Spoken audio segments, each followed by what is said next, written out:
सकाळचे 10:30 वाजलेत आणि मी आत्ता आहे माझ्या गावामध्ये, म्हणजे गुहागर तालुक्यातील माझं एक छोटंसं गाव आहे अंजनवेल. त्या गावामध्ये आहे मी आणि कोकणातलं हे गाव इतकं सुंदर आहे ना की आपण त्याला पाहताच प्रेमात पडाल. मी आत्ता चाललो आहे इंग्रजकडाकडे माझ्या मित्राबरोबर. माझ्या शाळेतला मित्र धर्मराज गुळदेकर, त्याच्याबरोबर मी चाललो आहे. खूप वर्षानंतर आम्ही इकडे आलो आहे आणि मित्रांनो, हे तुम्ही सौंदर्य पाहाल ना, हा आहे इंग्रजकडा. दोन्ही बाजूला गवत आणि मधोमध अशी पायवाट. खूप सारे पर्यटक येतात. आणि मित्रांनो, तुम्ही इथे पाहाल तर हा इकडे आहे समुद्र, अथांग असा समुद्र, आणि बरोबर इकडे पण हा समुद्र. आणि वरती पाहाल, वरती इकडे लाईट हाऊस आणि हे टाळकेश्वर मंदिर. आम्ही मगाशी तिथे होतो, आत्ता आम्ही खाली आलो आहोत. आणि हा धर्मराज कसं वाटतंय? एकदम फ्रेश वाटतंय गावी येऊन. किती वर्षाने आला तिकडे? नाही, मी दरवर्षी वर्षातून 2दा येतो. एकदा शिमग्याला येतो आणि डायरेक्ट गणपतीला. गणपती तर आपलं फेवरेट आहे, गणपतीला येतोच. गावात आल्यावर कसं वाटतंय? एकदम फ्रेश होतं. मुंबईला जर आपण दगदगीचे जीवन जगत असतो, त्यातून जर निवारा मिळायचा असेल तर मुंबईचे भरपूर लोक रिसॉर्टला जातात, वेगवेगळ्या ठिकाणी प्लॅनिंग करतात, व स्वतःचं गाव विसरतात. आणि स्वतःच्या गावामध्ये जो विसावा आहे तो कुठेच भेटणार नाही.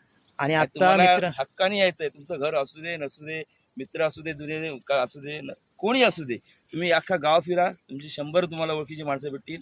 तुमचा सगळा थकवा दूर होऊन जाईल आणि तुमच्या पहिल्या सगळ्या जुन्या बालपणीपासून शाळेतल्या, हायस्कूलच्या, कॉलेजच्या सगळ्या आठवणी ओपन होतात. अगदी न बोलता सुद्धा समोरच्या माणसाला.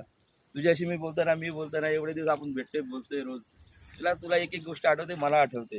इथं आपण लहानपणी जास्त यायचो पण नाही. आता एवढं डेव्हलप झालं, जे काय यायचं ते वरती यायचं, मंदिरामध्ये द्यायचो. या होय होय. इकडे खाली यायला आपले मोठी माणसं परवानगी द्यायची नाही, नको जाऊ तिकडे पडायला होईल. आता सर्रास सर्वजण येतात. पण इकडचं निसर्ग सौंदर्य वेगळं आहे. कोकणातलं निसर्ग सौंदर्य कुठल्याही गावामध्ये समुद्रकिनारा, प्रत्येक गावाचं आम्ही वेगळं भाग्यवान वैशिष्ट्य आहोत आहे. की आमच्या गावामध्ये सर्व पांडनकाळी इतिहास आहे, किल्ला आहे, लाईट हाऊस आहे, एवढं पुरातन मंदिर आहेत आणि समुद्रकिनारा आहे, खाडीपट्टी आहे, सर्व काही आहे. तुम्हाला बघायचं सगळा इथे एक प्रकारचं काय होतं, अख्खा गुच्छ सजलेला आहे. तो फक्त फुलांचा सर्व आहे, सर्व प्रकारची फुलं ऍड केलेली आहेत. तुम्हाला कुठला आवडतंय तुम्ही घ्यायचंय आणि प्रत्येक गोष्ट तुम्हाला आवडणारच आहे. कुठल्याही कानाकोपऱ्यात जा, तुम्हाला तिथे आनंदच भेटेल. रान माणसामुळे तरी आपल्या कोकणात माहिती पडलं ना त्यामुळे. त्याच्यामुळे रान म्हणतो ते आपण फॉलो आणि बरेच युट्यूबर आहेत, त्यांचे व्हिडिओ आपण बघतो. त्यावेळी असं वाटतं, अरे आपण आपल्याच गावात तर नाही आहे ना. कारण हे सर्व कोकणात कुठल्याही निसर्ग, तुम्ही गावात जा, तुम्हाला निसर्ग फिरून तिथंच दिसणार. असं काही नाही, आपल्याला तिकडच जायला पाहिजे, त्याच पॉईंटला जायला पाहिजे. आणि कोकणातील माणसं आपल्या कोकणामध्ये जाऊन असे पाहुण्यासारखी राहतात. त्यांना त्याचं व्हॅल्यू कळत नाही. गाव सोडून लांब लांब लांब जात राहतात, तेव्हा त्याची व्हॅल्यू कळत येते त्यांना. आधी बघ ना, काय व्ह्यू बघ ना, कसला मस्त दिसतोय. इच्छा आहे आता एवढं डेव्हलप झालं, याच्यापेक्षा डेव्हलप होऊ नये. तर मग ती डेव्हलपमेंट झाली की जास्त मजा निघून जाईल. कदाचित उद्या हे गवत सुद्धा बघायला मिळणार नाही. त्या बोटिंगकडे लक्ष दे. हे आपले गावातले असतील, बाजूच्या गावात बांधव आहे, ह्यांनी ऍक्च्युली आपलं कोकण जपलंय.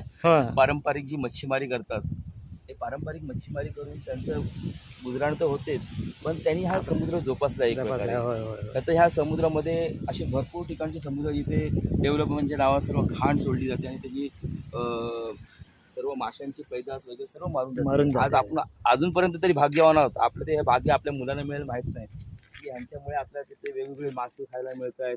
निसर्ग सुद्धा अजून व्यवस्थित आहे. मग म्हणून माझी तर इच्छा की डेव्हलपमेंट नको, घर बांधा, काय बांधा, विकास पाहिजे, पण तो विकासाचा बोलत ना अतिरेक नको.